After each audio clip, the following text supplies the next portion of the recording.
L'Alliance de tous les savoirs, une émission de l'Alliance israélite universelle présentée par Ariel Danan et Sandra Jérusalemi sur Judaïque FM.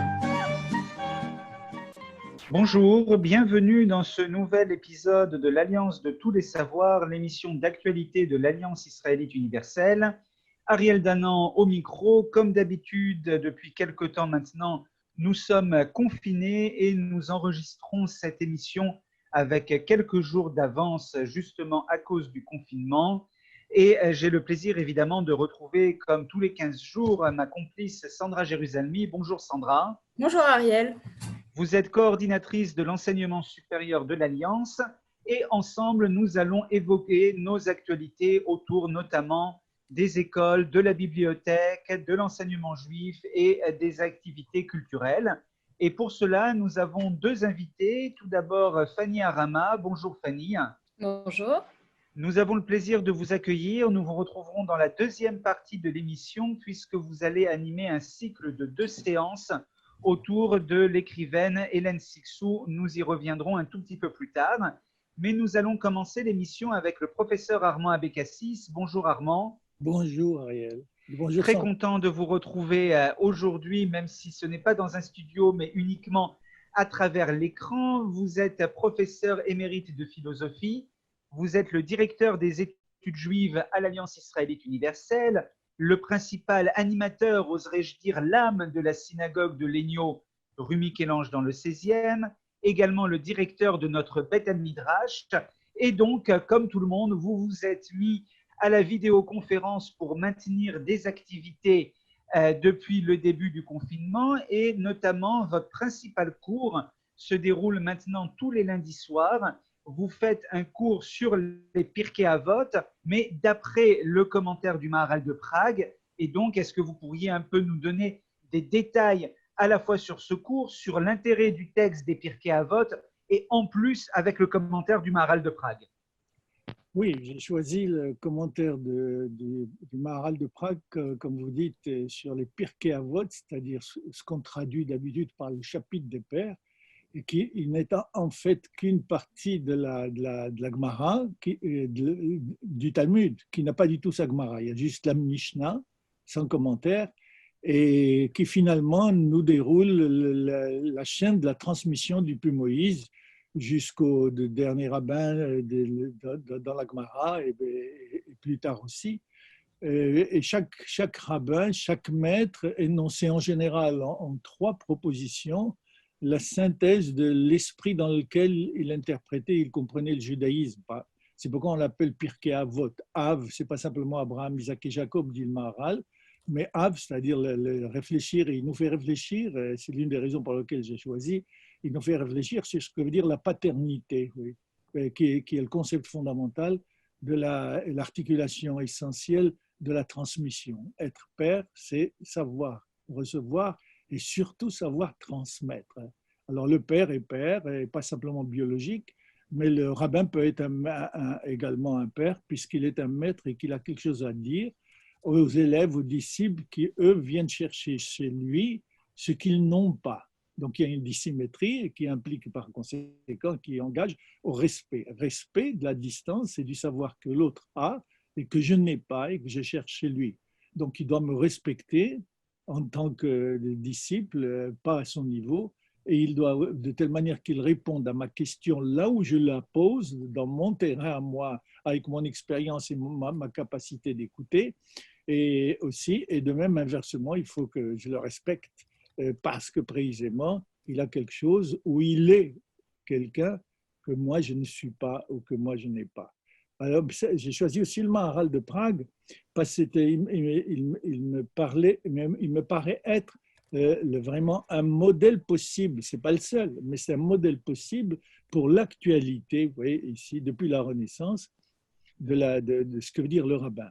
Le Maharal de Prague, donc 16e siècle, il a rempli presque tout le 16e siècle. Il fréquentait Tycho Brahe, le maître de Kepler, donc les grands astronomes de l'époque de la Renaissance, et qui s'intéressait par conséquent à l'astronomie, c'est-à-dire à la science, parce que c'était l'astronomie, la science de cette époque-là, comme pendant tout le Moyen-Âge, comme pendant le Talmud. Le Talmud, quand il parle de la science, il ne sait pas ce que dire la science, il parle de l'astronomie parce que c'était la seule science modèle de leur époque. Et il a d'ailleurs un chapitre dans Be'er HaGola, dans son livre Be'er HaGola, qui expose le système astronomique qu'il connaissait à la Renaissance. Et ça, c'est un point important, oui. Et on voit comment, dans son écriture, dans son commentaire, et pas simplement du Pirkei Avot, il est parfaitement intégré sur le plan juif, bien sûr, il est rabbin et un grand maître, mais sur le plan de la culture générale. Il était au courant de la culture générale, il était au courant des mutations identitaires qui se produisaient à la Renaissance. Oui.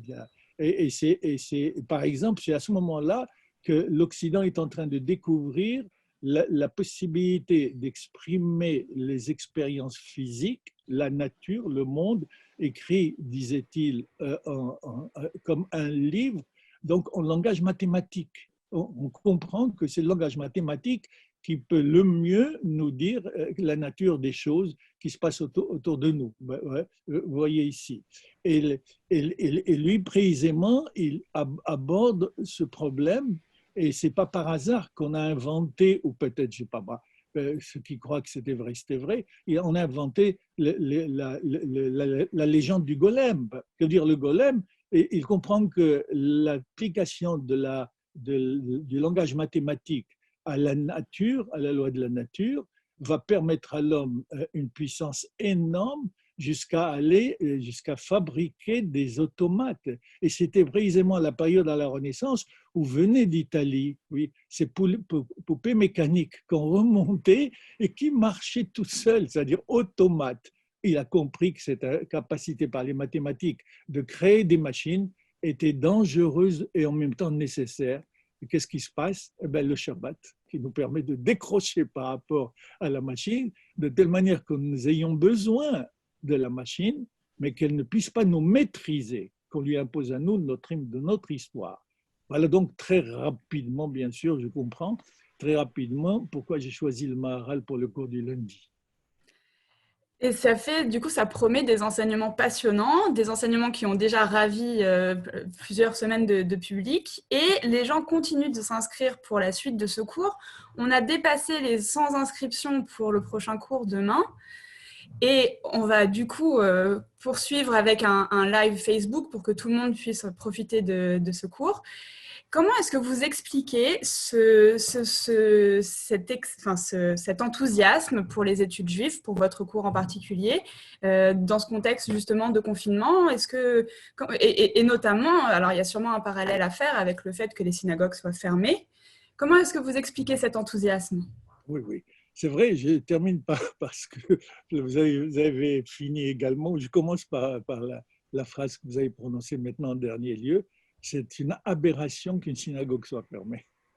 C'est vraiment une aberration, quoi. Mais pourquoi? Parce qu'il y a cette loi qu'on appelle Pikuach Nefesh, c'est-à-dire le sauvetage de la vie, qui l'emporte surtout. Le Shabbat est second, même Kippour est second par rapport au sauvetage de la vie. C'est pourquoi je ne crois pas que ceux qui voudraient continuer à prier à la synagogue fassent selon la halakha. C'est même pas simplement du point de vue psychologique ou spirituel. Selon la halakha, ils n'ont pas le droit. Parce qu'ils mettent, et ça a apparu, il y a des exemples dans notre propre communauté, ils mettent en danger de maladies et de mort aussi les participants, les fidèles qui viennent se réunir à la synagogue. Surtout à la synagogue, on n'est pas 3 ou 4 ou 10 ou 20 séparés de 1 mètre ou 2 mètres. C'est que chaque Shabbat, il y a 100, 150, 200, et c'est très dangereux. Oui. Alors, c'est un engouement pour les matières juives. Oui. C'est un bon signe dans la civilisation aujourd'hui, comme d'ailleurs la crise sanitaire également. Elle réveille les gens, elle nous réveille les gens, et j'espère qu'elle réveillera profondément les responsables politiques, socio-économiques, etc., à une remise en question totale des principes sur lesquels s'est fondée la civilisation jusqu'à aujourd'hui. La crise sanitaire, ce n'est pas simplement une crise sanitaire, la preuve, on n'arrive pas à la rejoindre, c'est-à-dire les moyens politiques, économiques pour réagir. Au contraire, elle réagit, elle remet en question totalement la société. Je disais, je répète, les nations sont en train de découvrir le Shabbat, mais pas dans le sens où il faut le découvrir, parce qu'il y a une crise extraordinaire qui nous oblige au confinement. Mais nous, le Shabbat, oui, on se retire aussi, on se retire du travail, mais d'une manière positive, parce qu'on va retrouver, et voilà la réponse, on va pouvoir retrouver un temps où on ne s'occupe pas simplement de l'installation de l'homme dans le monde. Et c'est normal, ben, il faut bien qu'il y ait des avions, des voitures, des hôpitaux, etc. Mais on s'occupe également de cette deuxième partie, de ce deuxième visage de l'homme qu'on appelle dans la Torah à l'image divine, qui est la fin spirituelle. Les hommes sont en train de comprendre peut-être, grâce au confinement, s'ils l'ont passé encore une fois à lire et à s'instruire et à réfléchir sur les problèmes qui se passent aujourd'hui à l'intérieur d'eux-mêmes et puis à l'extérieur d'eux-mêmes aussi, grâce à ce confinement, on découvre que de la même manière qu'on a besoin de manger physiquement, sinon c'est la mort. Mais il y a également, nous avons un autre appareil qui est l'appareil psychique, l'appareil spirituel, l'appareil moral, vous voyez, ce qu'on appelle le moral en général, mais ça dépasse la morale, qui a besoin aussi de manger, par l'écriture, par la culture, on a besoin de répondre à nos exigences. Oui. Merci beaucoup, professeur Armand Abécassis. Donc, on vous retrouve demain soir pour ce cours sur les Pirkei Avot en ligne. Vous trouverez les informations sur notre site internet. Et on se retrouve après une courte pause pour la deuxième partie. Tous et bienvenue dans cette deuxième partie de l'Alliance des Savoirs, l'émission de l'Alliance israélite universelle. Je suis toujours en compagnie de Ariel Danan pour animer cette émission. Et nos invités aujourd'hui, vous avez entendu le professeur Armand Abécassis en première partie pour son cours sur les Pirkei Avot, donc qui continue demain soir. Et aujourd'hui, nous avons également Fanny Arama qui anime un cours du programme universitaire et nous allons y revenir très bientôt. Mais avant ça, on a des nouvelles des écoles, puisque les écoles continuent évidemment à fonctionner, même à distance. Et d'ailleurs, vous pouvez voir toutes les activités qui continuent à réaliser à distance sur leurs pages Facebook respectives. Et c'est comme ça que vous pouvez voir que pour Yom Ha'atzmaut, les écoles ont célébré, les élèves et leurs professeurs ont célébré l'indépendance de l'État d'Israël.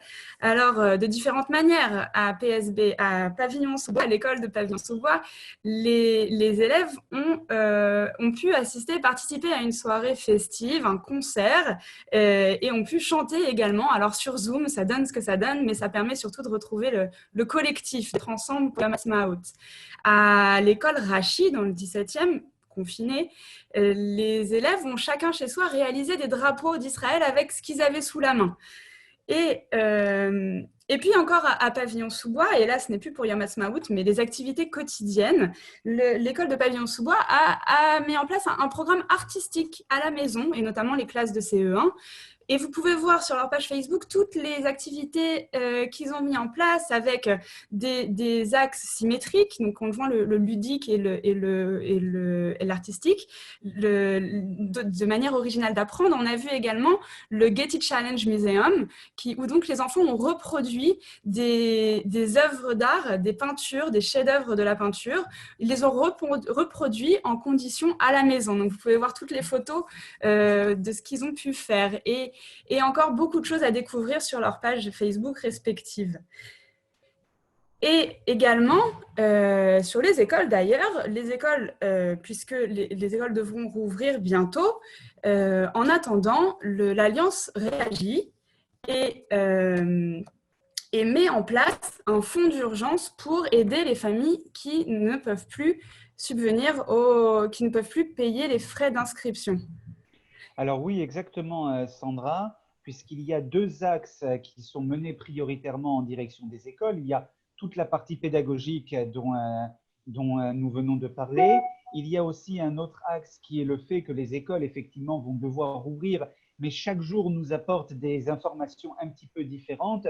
Tout ce que l'on peut dire aujourd'hui, c'est que l'Alliance, à la fois le président Marc Heisenberg, le directeur général Raphaël Marciano, toutes les équipes du siège, tous nos directeurs et directrices des différents groupes scolaires en France suivent de très près les recommandations de l'Éducation nationale et voient comment les adapter de la manière la plus précise possible, avec deux objectifs. Bien sûr, nous sommes des écoles sous contrat d'association avec l'État, donc nous devons obéir aux directives qui nous sont données, mais avec un deuxième objectif qui est éminemment important, c'est assurer une situation sanitaire la plus totale possible de manière à ce que nous soyons sûrs que les enfants qui rentreront à l'école lorsque ce sera possible le feront dans les conditions les meilleures en fonction de la situation. Et nous sommes très sensibles, nous travaillons d'arrache-pied pour que ce retour, lorsqu'il se fera, se fasse dans les meilleures conditions possibles sur le plan pédagogique, sur le plan sanitaire,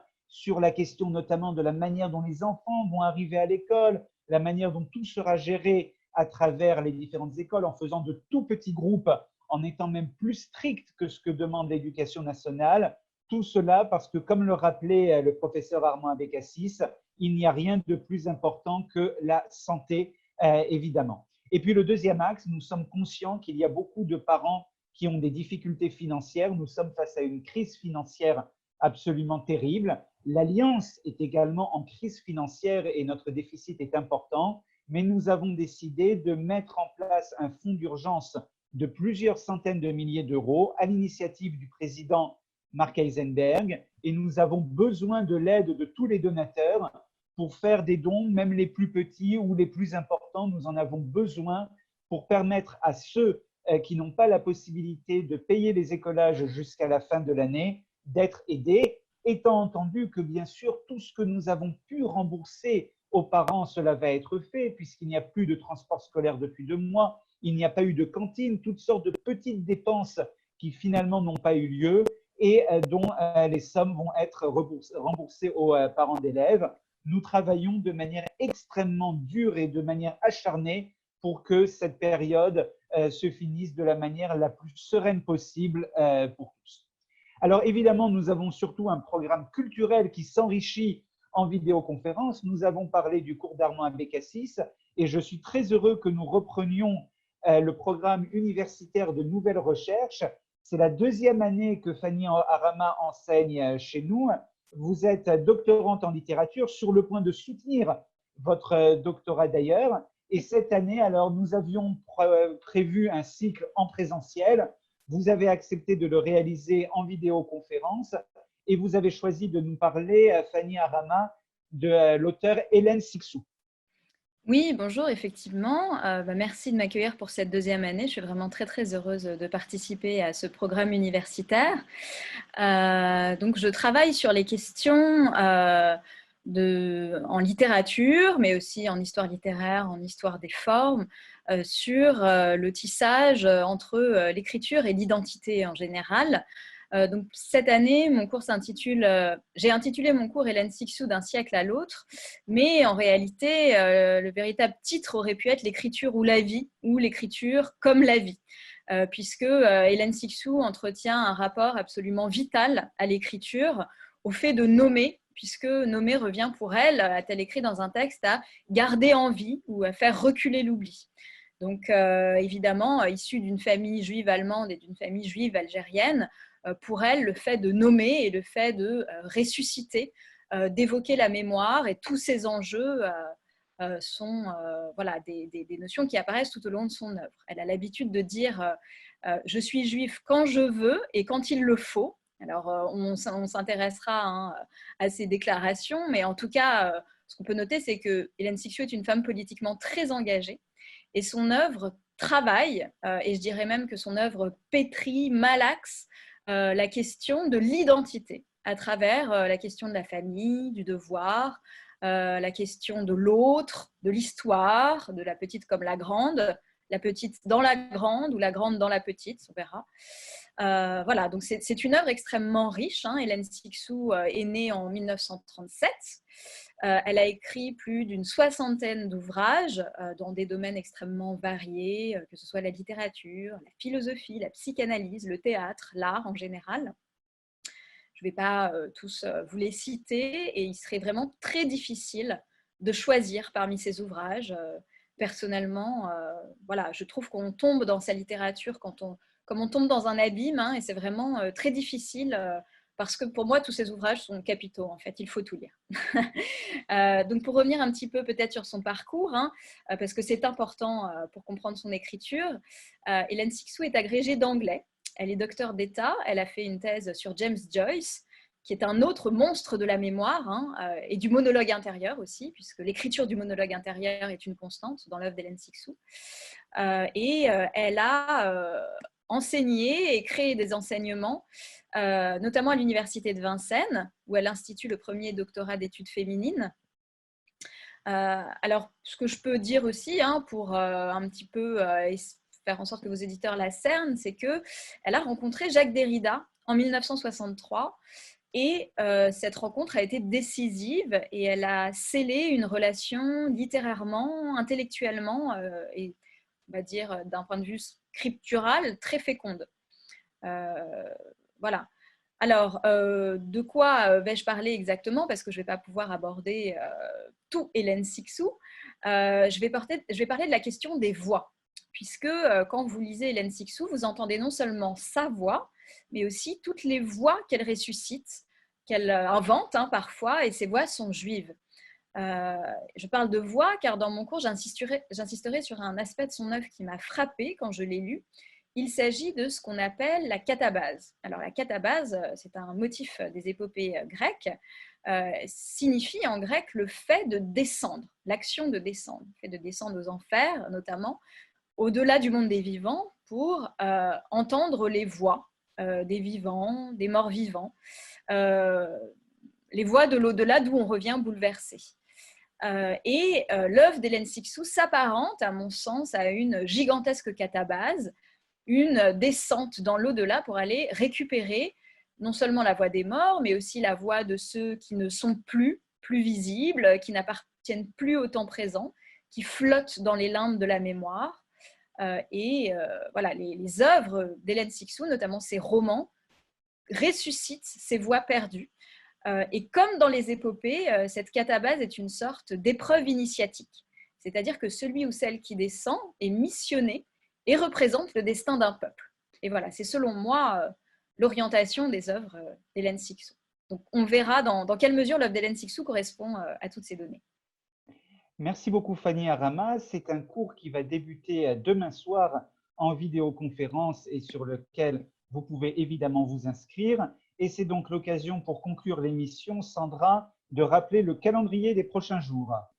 Absolument. Alors, ça commence demain soir, le cours de Fanny Arama qu'elle vient de nous présenter sur Hélène Cixous, d'un siècle à l'autre. Et ce sera de 19h à 20h30 les 11 et 18 mai.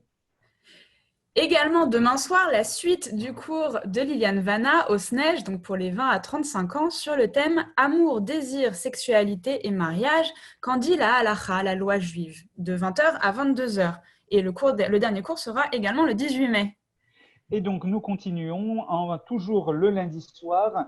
Vous voyez que c'est un programme de choix avec le cours d'Armand Abécassis à 21h sur les Pirkei Avot, d'après le commentaire du Maharal de Prague.